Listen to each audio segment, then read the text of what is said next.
from Dave Pyle.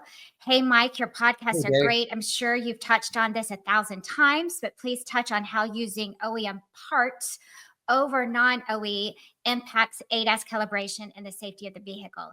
I'm sure a vehicle will calibrate with non-OE parts, but I got to think calibration using aftermarket parts and glass will not live up to OE standards. 100%, Dave. Great question, Dave. We miss working with you at Toyota, sir.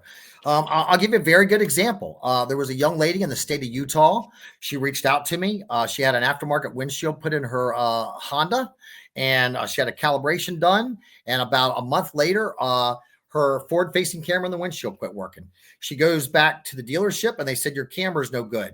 She goes back to the insurance company and said, well, it worked before you replaced the windshield. And the insurance carrier said, well, we're not paying for it.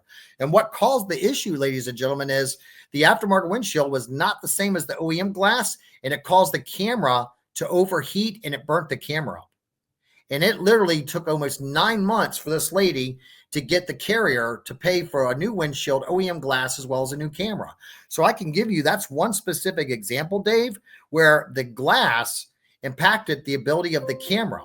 You also got to remember, OEM glass has to be like a certain thickness, maybe needs to be at a certain angle, has to have a certain laminate, has to have a certain type of tint, right?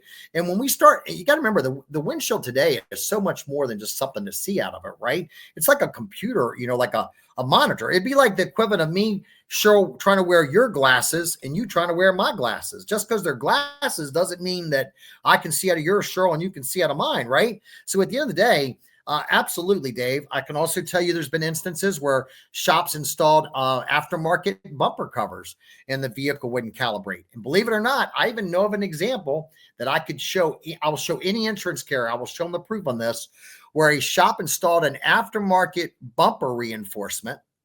And I don't know if Jake Rodenroth's on this podcast or not. Jake could vouch for this. Installed an aftermarket bumper reinforcement, and it caused the ADAS calibrations to fail, and it wouldn't pass until we put an OEM reinforcement on there. So yes, Dave, yes, yes, and yes.